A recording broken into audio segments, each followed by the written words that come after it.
Hello, welcome to the Empowered Hour with Empowered Living.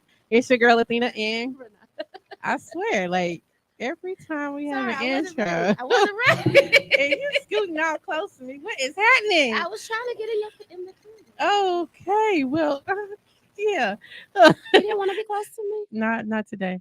Um, hey y'all, long time no see. We back. We're actually live in the studio today, I know. downtown. So if you ever want to be interviewed with us, please let us know. You can inbox, you can send a carrier pigeon, you can text one of us. Just let us know you want to be live.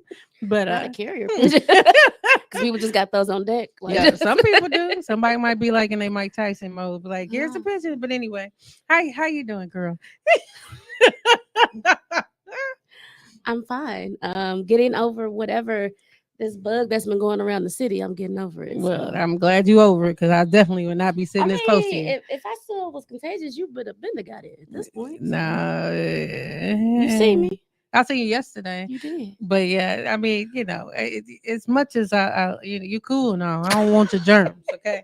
I I ain't don't that want to. cool. I ain't that No, cool. hell no. But before we get too deep in the show and our special guest, let's kick it to Lady J to let you know how you can be a part of, listen to, and just be involved. Take it away, Lady J. If this is your first time tuning into the show or to JQLM Radio and you would like to share with your family, friends, and followers on all the different ways that they can tune in, be sure to tell them to download the JQLM Radio app on their Apple or Android devices. You can also listen live to JQLM Radio 24/7, 365 via Amazon Alexa, TuneIn app, the Stream and Simple Radio app, and a host of other platforms of which you can find located on our website where you can also listen live at egoentertainmentnet.com. Also, don't forget to follow, like, and share us. We do follow back. Connect with us on Facebook, Instagram, and Twitter at JQLM Radio. You can also connect with Ego Entertainment Network at EgoEntNet. That's EgoEntNet on Facebook, Instagram, and Twitter also. Also, connect with us on LinkedIn at Ego Entertainment Network. And don't forget to subscribe, like, and share our YouTube channel, Ego TV Network, at youtube.com/Ego TV Network. You know what, y'all? I just I just can't wait for 2024 to kick off and all the new fabulous things that are in the horizon. Especially because 2023 ended so interestingly, especially for some people in this room. So can't wait for 2024's great things to come. But Yes. neither here nor there. So let's get started. Yes, because So we got somebody special with yes, us. we do. So we were introduced to this young lady probably during Kwanzaa, Yes. the first day of Kwanzaa at the Yes. Kwanzaa event, and she came over to our booth and was like, "Hey, I was told to come over here and talk," and we have been connecting ever since. So Yes. I will let Ms. Robin speak on her behalf because she does a lot and I will miss it. It's kind of like, when we try to introduce JQLM and Lady J and we were like, we don't forgot everything. Yeah, I'm gonna let her do that Yep. because I don't want to forget If something Nathan. get left out, it's her fault. Yeah, that's the Okay. yeah, because I ain't gonna get blamed for it. But no, hey girl, how you doing, Robin? You doing? I'm good. Introduce yourself to the listeners, please. So, my name is Robin Coleman. I am the founder and executive director of the Sakim Institute for Holistic Healing, which is a 501c3 public charity that champions health equity work centered around improving mental wellness in the African American community. Yeah, when you say introduce yourself, like there's so much. It's so much to it. Yeah, we did meet at the Kwanzaa Festival, and I was down there doing some fundraising for Secure Institute, selling some holistic wellness candles, and I was also launching the brand of my clothing company, Siba Ashe, which is African Center. It's a lifestyle brand. It's really what it is, where I provide beautifully embroidered images that are centered around ancient Egyptian or Kemetic culture. And I provide education around the images that I provide. So that's it. That's what I was doing That is there. not it. You got like.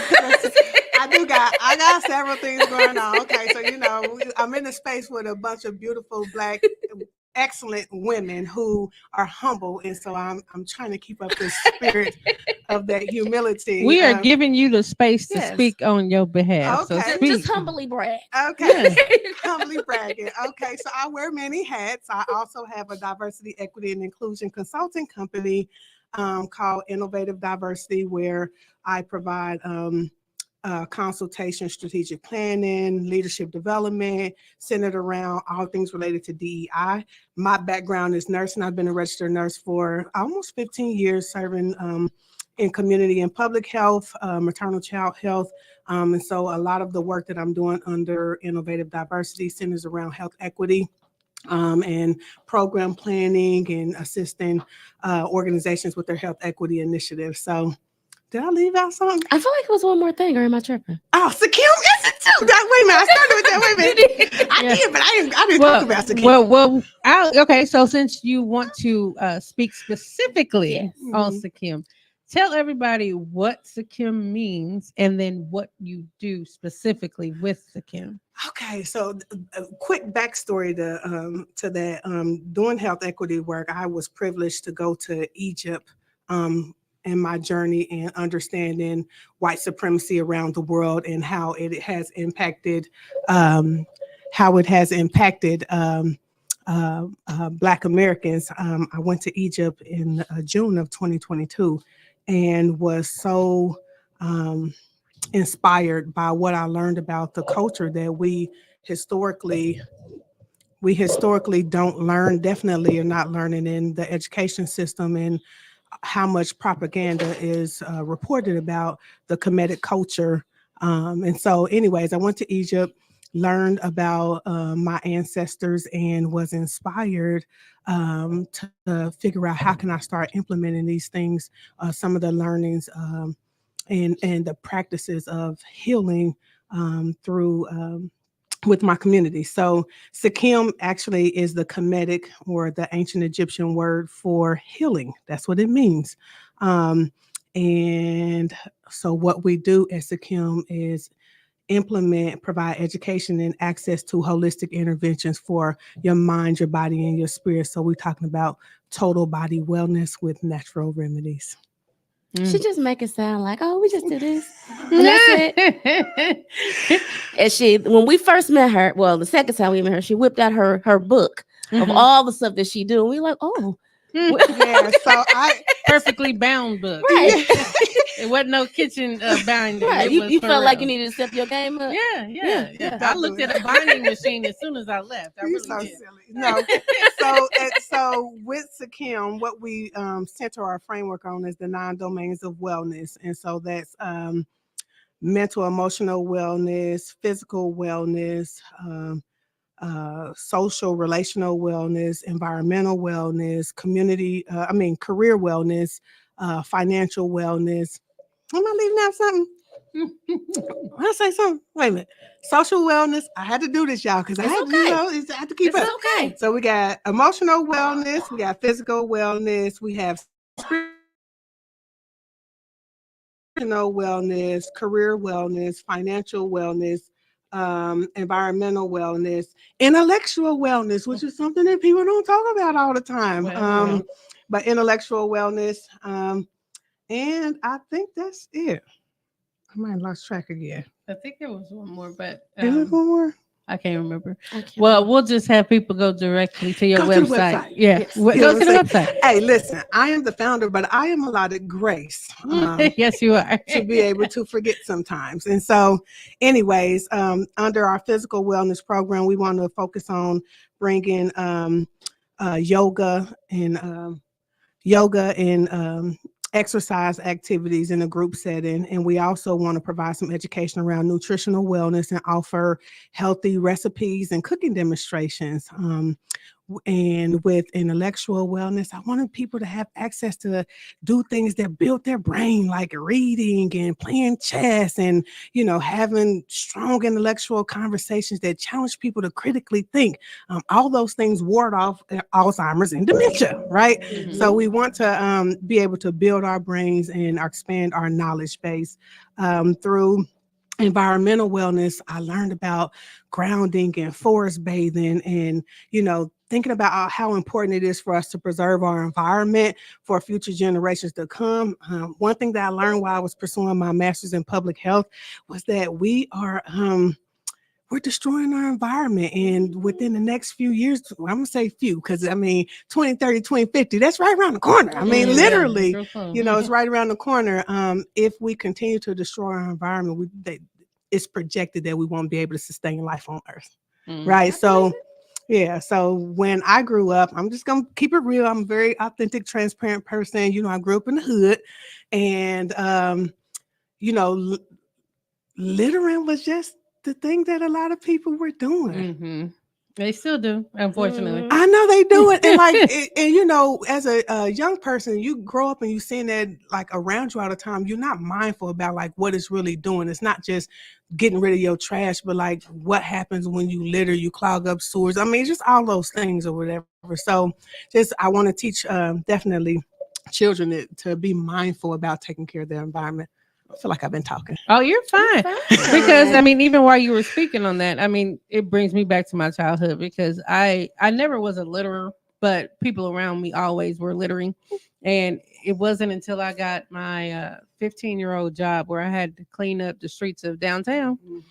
And I was like, oh my God. So anytime I saw somebody throw something out, it took everything in me not to throw it back at them, because I'm like, I literally have to clean up after you people.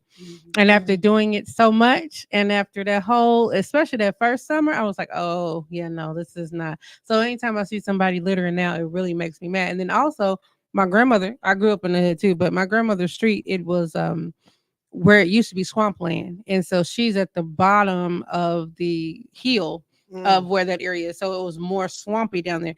And I kid you not, anytime the sewer got clogged up, came right on into the house. And she had a basement. So there's been plenty of times there's been a lot of things floating in my grandmother's basement just because people were littering and throwing things and clogging up the sewers and just being trifling. So I definitely relate to that. So if you can start teaching that immediately, because I kid you, it was always, nobody thought about that. Nobody still thinks about that because, I mean, even though I can't get access to my grandmother's house now, I'm pretty sure it's flooded at least once or twice since 2020 or since the last time I've been in there. So I definitely commend you for doing that work because that's not something people think about or we want get to in trouble about. if we would litter. Oh my gosh, yeah. Had to get out and pick it up. And yeah, I have a whole new respect for people who have to do it just because I used to have to do that. I used to literally clean up downtown, and everybody know downtown is trifling. It's nasty, and there's a lot of homeless people, and they just go and do whatever they want, however they want. And then to be the person who used to have to clean that up, yeah, no, it's not for me. But think about like what happens when you're in an environment and all around you is mess and chaotic and trash. Like, how does that impact your mental health? Absolutely. And your sense of pride in what you have and what's around you, or like how you feel, your sense of worth, your self-worth, because you're around environments that are dilapidated, right? So we want to be mindful about what happens when you grow up in those kind of environments, how it impacts your mental health. And then also, like you said, how your mental health impacts how you take care of your environment. Thinking about people who have like a lot of depression and even the homeless people, like their ability to take care of their environments is diminished, and so what does that really look like? This intersectionality of mental health and environmental wellness. And that's one of the things that we cover in our program. So, I have a question. Yes, ma'am. So would you say that applies to how I'll say, I know that you said it impacts our mental health, but do you think that has a great impact on how we operate having a impoverished mindset? Because those that live in poverty, even when they come out of poverty, or even when they are in, let's say, less pleasingly aesthetic homes, they still don't keep them up. Because even when we were slaves, like they still, kept their areas clean and things like that. So would you say that impacts on how we take care of the things around us? Yeah. And, and developing that impoverished mindset. Yeah, that poverty mindset is a beast. Oh my God. and I just, let me just stop and say, I thank God for my mentors, because I was not, my exposure outside of the hood came from me being around adults that did not carry a poverty mentality. And so until I was exposed to people who did not live like me and their lived experience was not, I didn't have, number one, I didn't see what it actually looks like, right? And then to feel it and to be around people who's like, no, we don't live over here. You know what I'm saying? Look outside and look down. My mentor, she's like, look down my neighborhood. You don't see trash nowhere. You know, we take a great sense of pride in our homes. We take a great sense of pride in ourselves. Our homes are a reflection of who we are. And so having exposure to people who did not have a poverty mentality actually helped me grow. My coming from the hood, not having anything, first generation of a whole bunch of stuff, right? Also a person who experienced a whole bunch of trauma and generational trauma, like having that exposure to life outside the hood was just pivotal to my change. It was a game changer to my growth. Yeah, so I don't even know if I just answered the question, but yeah, I mean, I'm just sitting up here thinking like that's why it's so important. And so like even right now, Sekim is a fairly new nonprofit. We just got started at the end of last year, and so we don't have our own space at this moment. And one of the things that people ask me is, what would you want to be? And I'm like, I understand like there's this big push to have accessibility in underserved neighborhoods, but I would want us to have our own space where it's like a retreat center, where it's natural and it's beautiful and people can come outside of the hood and not have to live in a trauma brain to come and get peace and restoration in our place. That's my ultimate goal for where I would want Sekim to be. And it's no shade to the hood, but I'm a product, and I'm telling you, I live in my trauma brain sometimes. And so for me, having that exposure outside and being able to rest and relax and feel good about where I'm at is important to my mental health, and I think to others. Awesome. Well, we're going to take a quick commercial break. We still got a bunch of questions for you. Okay. So we will be right back after these commercials. Okay.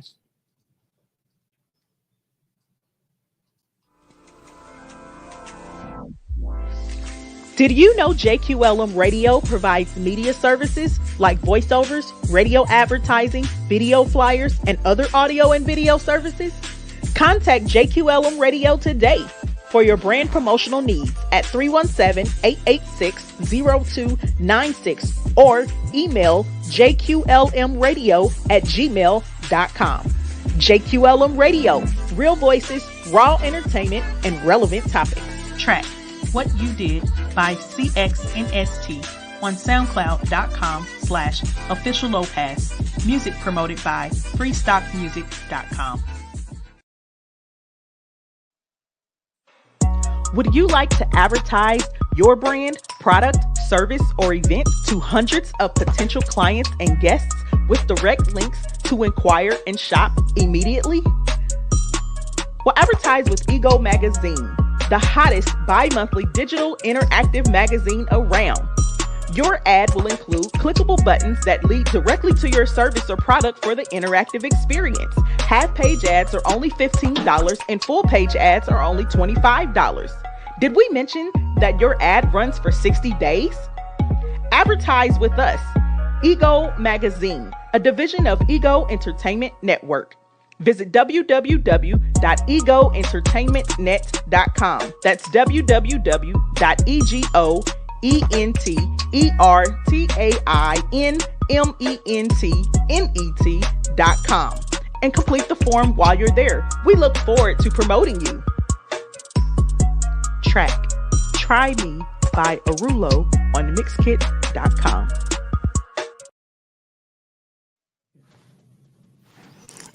All right, so we're back. I think Ranada, you haven't had a chance to talk, so I'll let you talk. But y'all know me. I can get to chatty Cathy in over here. So therapist to therapist. I'm sorry, therapist to mental health mogul. That's what I'm gonna call you. Hey, mental health mogul. I take it because I'm surrounded by people who do this. I'm just a side piece in this because even Lady J has her. Even Lady J got her mental health. I sure am. Listen, if I'm gonna be one, I'm gonna be one. Hey. Do it big now.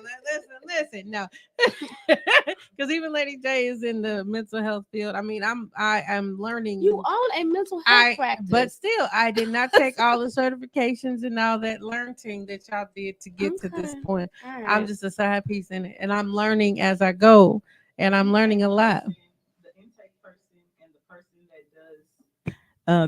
and the person that does the paperwork and things of that sort is is just as important as the rest of the practice, because first of all, you got to go through you just to get the service. Well, and I'm not diminishing my And role, she's done but some presentations. by accident. So But By accident. if God didn't see it as an accident. Well, and he was all up in there because I was like winging part.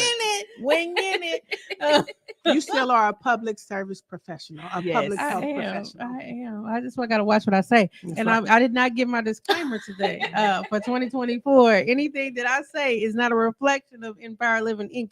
It is solely my view. Just me. nor JQL Radio Nor or Eagle JQLM. Entertainment Network. Or Eagle Entertainment. So if I say something wrong, foul, or indifferent, do not blame jeez. nobody but me. No, I'm we keep it giving real on here anyway. Okay, yeah, exactly. Because it's I have to do it for 2024. I have not I given can't my think of the last disclaimer. time you said something crazy where I had to be like, whoa, I that don't ain't But I'm just saying it up front that I'm listen. It's been a minute. I'm giving my disclaimer for this is good for 2024 is in That's how entirety. disclaimers Yes. work. Oh, So okay. yeah, it's gonna be All right. yeah, because I may not So- remember next time. So I have a question for both of you who are sitting at the table. Even though this is the spotlight is on you, so and this is your show, so I'm not gonna chime in on this. So I'm just gonna ask the questions.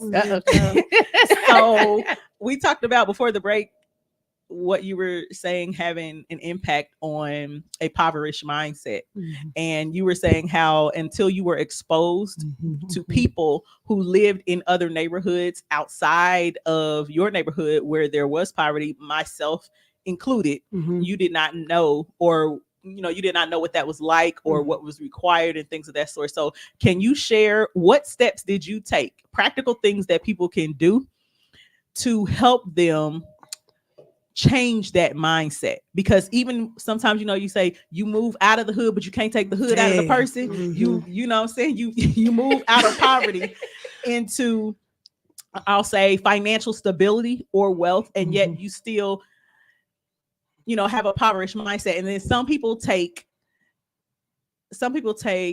someone being, let's say, frugal with their money as still living a impoverished mindset. Well, no, it's just being a good steward over what you have. So on the flip side to that, tell us what that looks like, or is there a thin line there?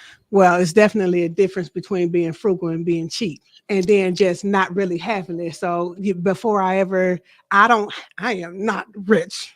Or I'm saying my wealth has not manifested. Let me be clear.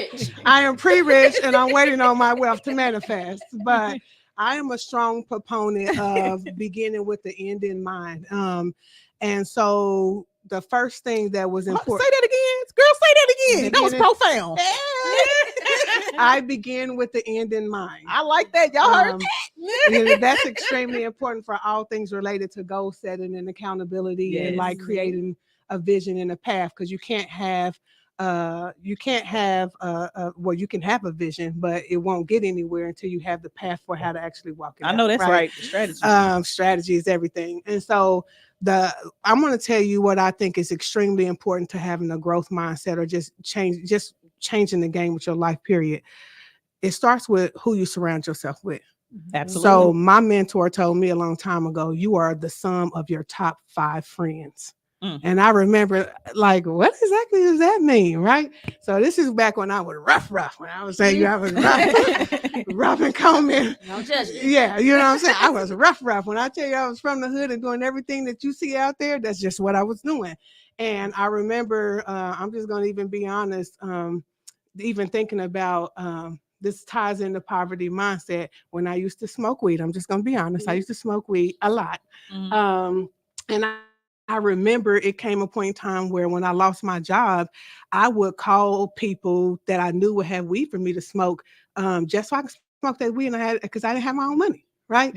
So when my friend said, you are the sum of your top 5 friends, I started thinking like, why am I hanging around these people? And I really started taking an assessment of the people that I gave the most time to. And they were people that I didn't care about, whose principles and goals didn't align with where I wanted to go. Not where I was, but where I knew I wanted to go in the future. And so I changed my friend circle, which made a difference with what I was exposed to.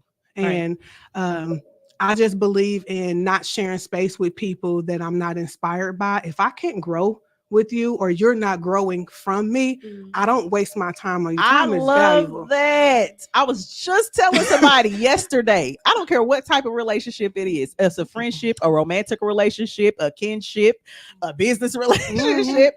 If iron cannot sharpen iron, if I'm not learning from you and you're not learning from me, we do not need to be in relationship with each other. I mean, and people think that, oh, you have to be older than this person. Nope. Or no, you can learn something from everybody. I don't care how small or big it is. And you should always be learning. And I think that what you just said is very, very, very important, because you shouldn't always be the smartest person in the room. No, I love being the dumbest one. I ain't gonna lie to you. I feel so privileged to be around the people that I choose to share my space with, or that I allow into my personal space. I used to have low self-esteem, right?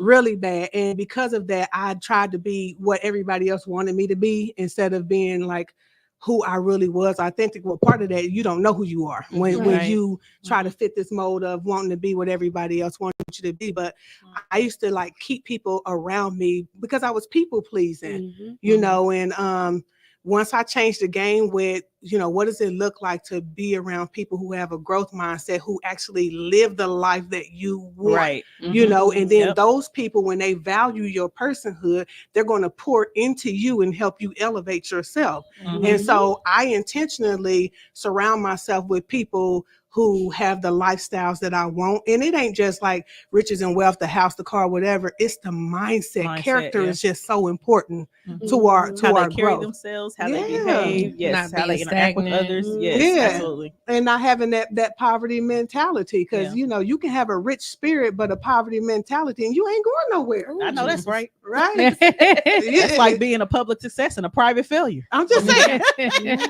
So I think just having a poverty mindset is, you know, we as Black people, we are so used to surviving and not thriving.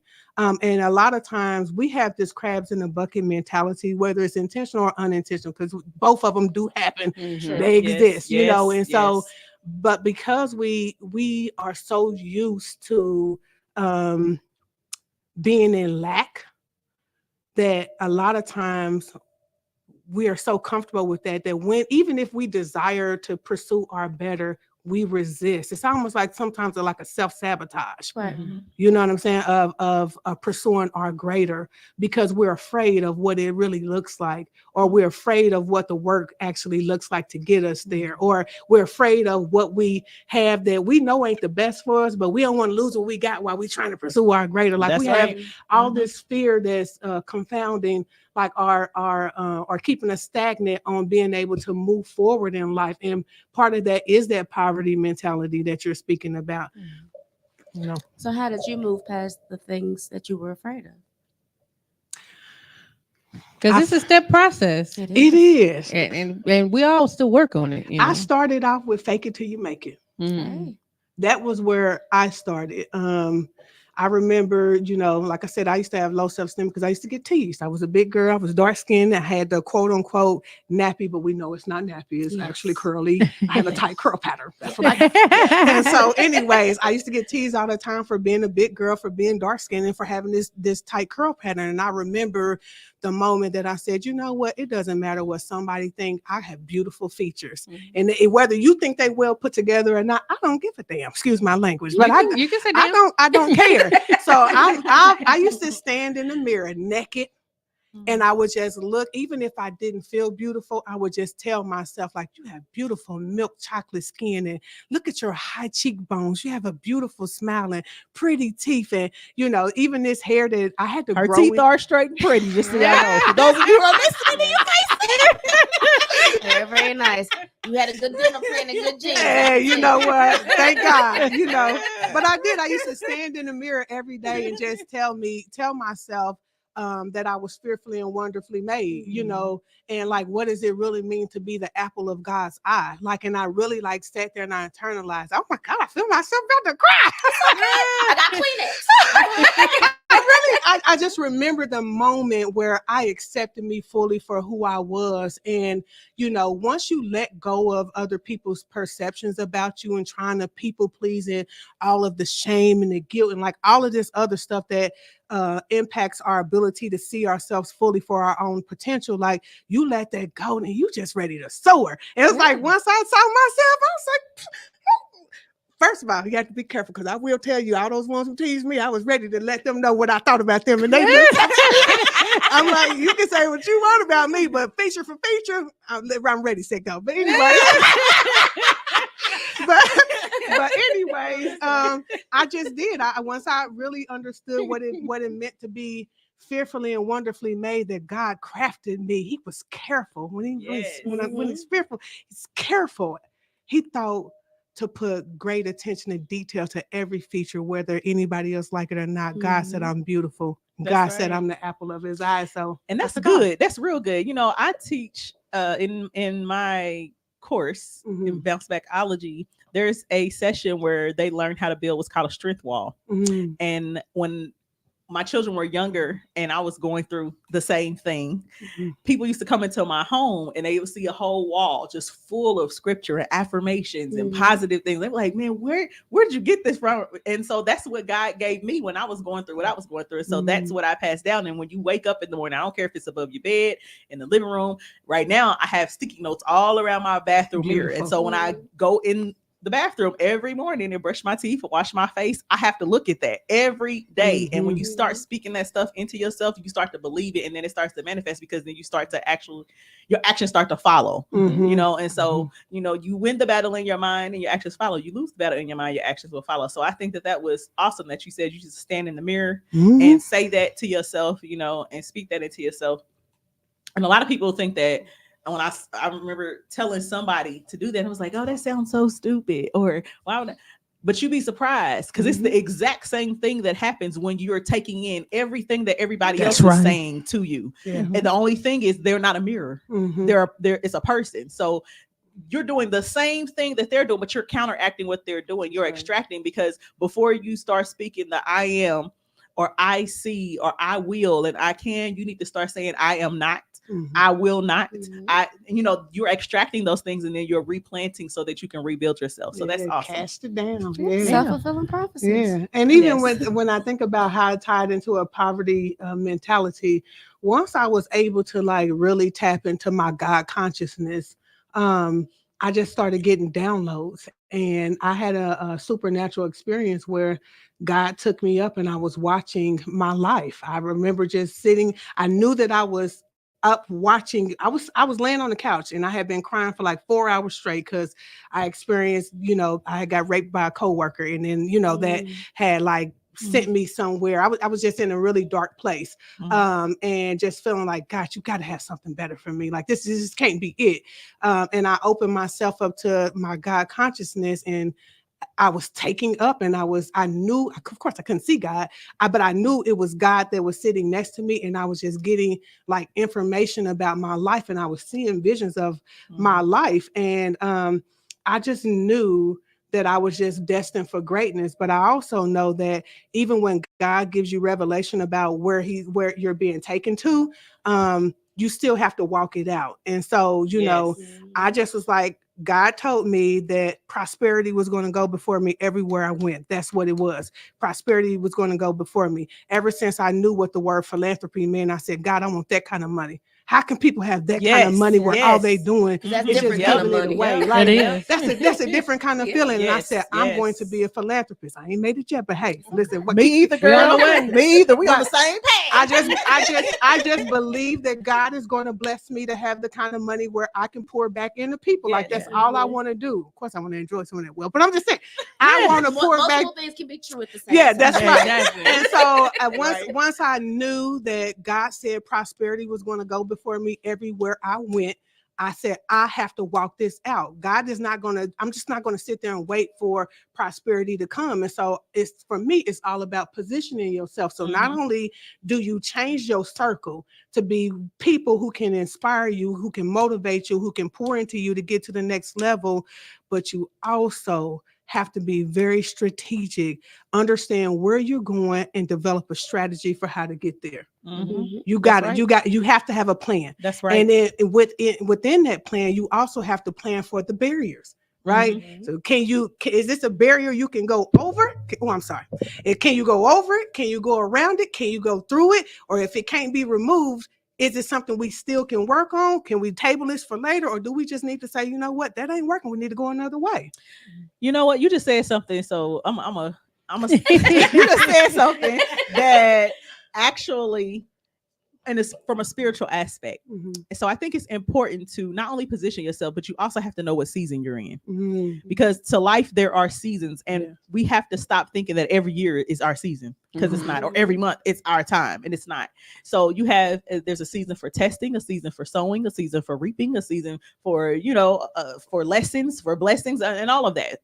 And I don't like to say there's a season for losing, because even when you are learning, you're still gaining. That's right. And so I remember Bishop Noah Jones saying, sometimes when you are in a season where you are being positioned or stretched or being prepared for something, that there are some obstacles and challenges that you will not be able to go over, around, or under, because if you go over, you're going to be too high up, you're going to miss it. If you go under, you're going to be too low. And if you try to go around, you're going to be too far out. So you might as well just go through it so that you can get everything that you need. I think a lot of us try to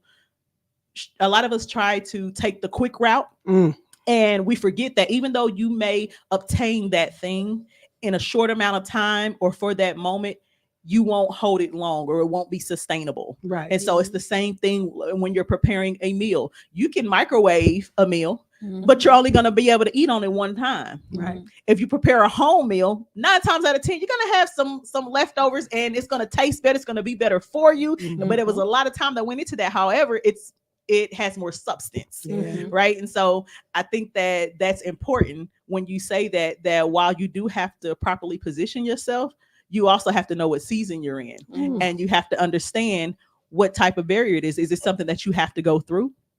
Because if you try to go around, over, or under, then you'll miss everything in between, and then you'll find yourself right back there at that same spot again. And Lord knows you don't want to keep repeating lessons. No. And I'm sorry, I didn't mean to preach, but I just had to. No, put that out there. it's so good. Yeah, well, we got to take a commercial break on that note. So we'll be right back with more of the Empowered Hour with Miss Robin and Lady J, because she done came out. Yeah, She's that's out the house. Okay, she out the house, y'all. She out the house now. So we'll be right back with more of the Empowered Hour. Have you subscribed yet to the free bi-monthly digital interactive Ego magazine? No? Well, head on over to www.egoentertainmentnet.com to subscribe now. This magazine is all about supporting and showcasing excellence in communities everywhere, from music, arts and culture, relationships, education, politics, celebrities, food, and so much more. While you're flipping through the pages, just click on the buttons and social icons, and you'll be taken to a whole other world behind the articles and ads. At Ego Entertainment, everyone is a star. There is something in it for everyone, and we hope you are positively impacted by what you see and will continue to support Ego Magazine. Track CBPD by Arulo. Sometimes I don't say amen. Sometimes it naturally comes to me. If you're but tired of hearing the same music and content every 5, 10, or 15 minutes on air, then check out JQLM Radio for the realest, rawest, and most relevant variety of music, talk shows, and more. Start your days with a little bit of gospel and gospel rap from 4 a.m. to 10 a.m. Eastern Standard Time. All of my life, I've never known you to fail. You deliver me, 'cause all I seem to do is coming and breaking it down with that wiggity style, man. We really living it out, don't miss it. Then get into some hot R&B. Say baby, what you doing? Excited. Some hip hop. Falling in deep with the quicksand. Flag on my tan, no quick run. I was packing on the pound, got my way.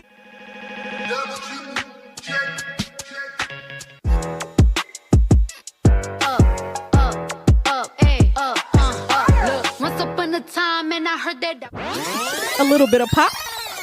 Watermelon sugar, strawberries. And some neo soul for the rest of the day. JQLM Radio, real, raw, and relevant. Holds my hand. here we go. All right, so we are back with more of this deep discussion about getting yourself together. That's the best way to say it. We have, but that's why I just say it's all in that umbrella of getting your stuff together.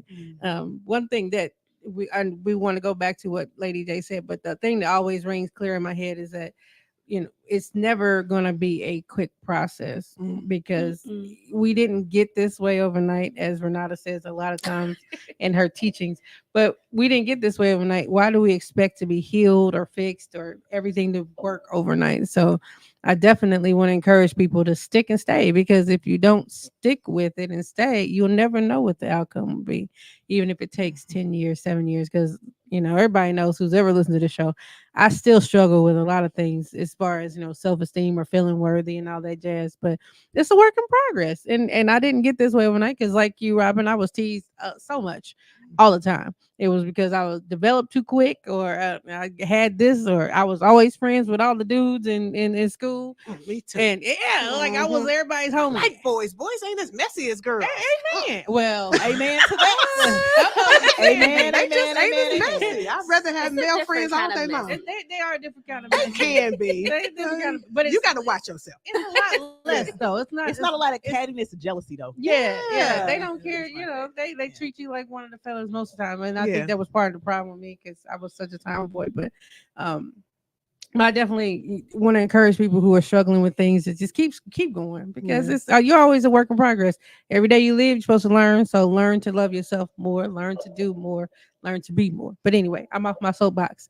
But back to what y'all was discussing before the break. Don't say y'all. I just say, Yeah, she talked about what she said. she talked about knowing what season you in, and my God, it's just so important for your overall well-being to be able to recognize and accept not only what season you're in, but the challenges that come along with it, and to be able to, instead of focusing on the challenges, focus on what are you meant to learn during that time. Right. I know, I don't think I've ever shared. Did I share this with y'all? How I got to or started Sakim, how I had to walk away from my job and how You bad tell us a things got little for me. bit. Oh, okay. So I was at my previous employer. It was a very challenging place. It was a very toxic work environment for me. And, because I have a heart to serve and support and to strategize and like figure out everything out, I stayed and I tried to look past what I know I shouldn't have been looking past just for the mission of the work. And I feel like as public service or public health professionals, that's what we do. It's all about the mission. It's all about the mission. And a lot of times we can neglect ourselves because we're mission driven. And Lord, so, don't I know it. Taking stuff way yeah, too we're mission driven. I thought Renata was about to I thought she was about to back me up. I said, girl, I might ask you to co-sign. but I thought it. I just didn't say it. but because we are mission driven, we have a heart to really serve and support. Sometimes we can allow ourselves to be exposed to things that we know are not any good for us, just for the stick and the stay, or for the paycheck, or for well, I'm almost about to get this promotion, or but the clients need me, like or my family. I need this breakaway from my family, or I need to be able to take care of my family. Like we got this stick and stay, which is sometimes to our demise. And so anyways, with me, my issue wasn't the actual work that I was doing. It was the people that I was working with that was giving me a really hard time. And then not only that, champion a mission that sometimes people say one thing, but they ain't about the life. Right. And when you're doing diversity, equity, and inclusion work, I'm not getting ready to exhaust myself with an organization that say one thing but then they do another. And so anyways, the job took so much of a toll on my mental health that I had to step away in November of 2022. And I had trouble processing. I had trouble remembering. I became really irritable. I didn't realize how much my job took on my mental health until I saw my son starting to have issues with mental health. And I was like, where's this coming from? You got the perfect life. No such thing. But anyways, once I was able to recognize how my mental health was impacting my relationships with my family and friends, then I said, I can't do this anymore. It can no longer be supporting the mission of the organization and supporting clients when my own family and my own mental health is struggling at home. It just can't be that way. Right. And so I walked away from my job officially in April of 2023. I ended up starting Sekim in June of 2023, but having to have that whole time off work with no pay when I had to decrease and survive, almost a whole year. And thank God that, that I was sustained. But I had to recognize, like, in that moment, I was mad that I was enduring like all these things on my job, and, all these people that call themselves friend and they doing all these things to sabotage you or whatever. But having to take a step back and say, this is what was needed to birth what you've been saying you was doing. Because I've been knowing I was going to start my own community center since I was a kid, but I wasn't focused on my dreams and aspirations of what I've been wanting to do. I was focused on what am I doing in the moment right now, which is working for another organization and stuff like that. So being able to see in the moment that pain and those challenges that I was going through at that job pushed me into birthing what I'm supposed to be birthing right now. Awesome. It's so important. So you said something that I'm going to mess up the quote. So I'm just going to paraphrase the quote. I have a client that always talks about how you don't always have to be the log that keeps everybody warm. Instead, you can teach people how to collect firewood instead of you being the log that gets on this altar. And I think a lot of times especially if one of your spiritual gifts is giving or helps or those, I feel like a lot of times because you have such a giving and caring heart, you sacrifice yourself. One, when you weren't asked to. Two, you just have terrible boundaries. Three, you kind of do it under the guise of, this is better for them, when really you're just enabling other people. And Ranada just got y'all together in like 3 seconds. Because I just heard myself in a couple of what she just said. I think what you like. Pass a collection plate. She said 1 and then 2. If you would like to pass the collection plate, we do it a lot, and I'm guilty of it too. Because you're like, I'm helping this person, but it's like, but you're not, and we do so much to the detriment of ourselves, and we forget that if we're striving to be like Jesus, and Jesus was perfection took breaks. How many times do you read Jesus taking a nap? Or he was by himself. That part, that's funny. So if Jesus is doing that, why do we think we're not supposed to do that if we saying we're supposed to be striving to be like Jesus? I think all of what you said is very true, and for us to be mindful to make sure we have our own self-care. But I will tell you, I think for me, it was people choosing me to be their person. And I feel like I honor and I appreciate when somebody is willing to to be vulnerable and transparent with me when they haven't been with anybody else. Mhm. And I feel like it's such an important mantle to say, okay, don't just let this information fall on deaf ears. You got to do something about it. What I learned though is that sometimes people choose you to be their person and they want you to be a strong advocate for them. And when you put yourself out there, then ain't nobody got your back. Mm. You know what? That's what On happens. top of that, though, here's what I learned. This is what God had to show me, that even though, because a lot of people choose me, in a lot of people when they're around me, they just open up to me, because I'm a very transparent person. However, his words to me was, everybody that comes your way is not your assignment. Maybe I know someone else who is equally or better equipped to deal with that, because then I had to learn how to start asking, okay, is this person my assignment, or am I just meant to listen at this moment and then move on? Because what we do is we attach ourselves, or we allow other people to attach themselves to us, to where they start to withdraw energy, right? Energy vampires. There's no exchange though of That's right. of energy. And I'm not saying that if someone is in need, that you expect to gain something from them because you've been put there, because you've have a certain set of tools and knowledge or no wisdom to help them. However, what I am saying is my issue, and what a lot of people's issue is, when I see a need, I just jump in and fill a need. Like, I don't even think twice about it. If I see something and I feel led or moved to help someone, and my problem is I didn't ask first, I didn't consult first. Should I be doing this? Because I often find myself in situations that could have been avoided, where that be mentally, financially, socially, emotionally, that I could have avoided had I not sacrificed in an area that I was not called to sacrifice in. No, we definitely ain't doing that no more. Yeah, everybody know. Don't even ask me for nothing. So they that's think why they think I am so mean right now because my healthy boundaries. I do not play with my boundaries and my self-care right now. I don't need them now. We are in self-preservation mode over here. Go ahead, though. So what I was going to say to that was, that's why it's important to know yourself. That's why it's important to have a relationship with God and be in communication constant with God and yourself. Because then you can be clear on, okay, what is my job with this assignment?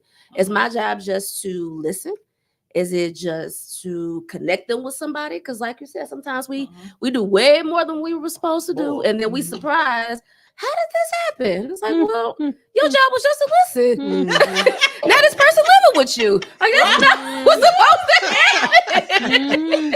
I did that all my life, okay? And God was like, I didn't tell you to do that, so you mad at me, and I didn't tell you to do that. Or God downright tell you don't do it, and you did it anyway. Because you like, but God, well, what happens if I don't? Right? Because we got so much of that savior complex. I'm glad you said that. Because what he said is, you are not the Holy Spirit. You do not have the power to change anybody. He said you're not a part of the Trinity. There was no vacancy. Or the hood version is you ain't Captain Save a Hoe. Oh, that part right there. And I have to learn, even with our children. Like, I have adult children, and I am learning that now. I don't mind doing tough love, but I had to tell myself that. I had to remind myself they have a story themselves as well. They will not be able to know him for themselves if they're not put in situations where they have to call on him or start to work on their relationship with him, even though I've taught them, throughout the years, or not even that, just to use their discernment in situations and the type of people that they are dealing with, the people that they are attaching themselves to. Because my children are a lot like me, especially my daughters. You want to just jump in and help. Well, no, that friend is toxic, baby. You can't let her go. Okay. Let her go about her business. You're not in a position to help yourself, let alone help somebody else. And I'm thinking to myself, well, shoot, Jack, you Preach it to yourself right there. Right. Parenting is a whole separate beast in itself. And I think that I don't know how old you are, but I'm 40.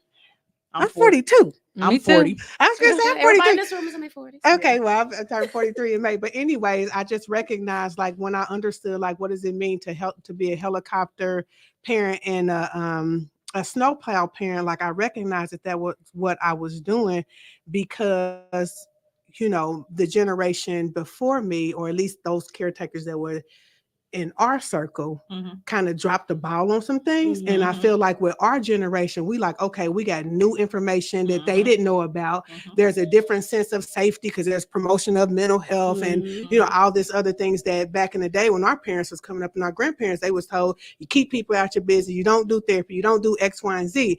And so we have a different set of lens and skills and tools that Right. that our parents didn't have. But it's so hard to allow your children to make mistakes because Mhm. you get so fearful about like what could Yeah. be the outcome if they just don't There's that listen. fear word again. You know, and so yeah, So parenting. since we're coming up on the end of the show, unfortunately, we have to do this again. Can you tell the people one more time how to find you Okay. and all your social media handles, website, everything? Oh no. Yeah. If you just say the website, then they can go there. Direct them where to go. Okay. So Sakim Institute for Holistic Healing is www.sakiminstitute.org. We do have just a Facebook at Sakim Institute for Holistic Healing. Can you spell Sakim? Sakim is Sekhem. Thank you. Do I need to spell institute too? I can. No. Well, I might have a Sakim, hard time. For Sakim. those of us that's not good spellers. That's okay. Sakim. Sehk. Wait a minute. Sekhem. There you Sakim. go. See? But I also have a private practice holistic wellness coaching. It's Nurse Robin Speaks. So you can go to www.nurserobinspeaks.com. If you need the email, it's info@nurserobinspeaks. I got Twitter, Facebook, Instagram, Nurse Robin Speaks, and yeah, that's it. Well, it's been a pleasure, Robin. We're gonna do this again. We have to. Because we got to because we still got some more ground to cover. But stay tuned for the next show coming up this weekend. We do have our women's self-defense class. So if you are in need of some self-defense skills, it is a 4-hour class. It is $60, but the $60 is worth that 4 hours in my opinion. And so there's still a couple slots left. Just go on Eventbrite, or you can go to Empowered Living's website, www.empoweredlivinginc.net, or to our Facebook page and sign up. Because space is limited because it is a small class and it is for women only. Am I forgetting anything else? I don't know. Well, go to our website, check it out, and we'll have everything on there. Yes. So Have until an next time, amazing rest of the week. be Thank safe you out for being on there. our Thank you show. for having me. for I appreciate coming. this opportunity. We holla. See y'all. See y'all next week.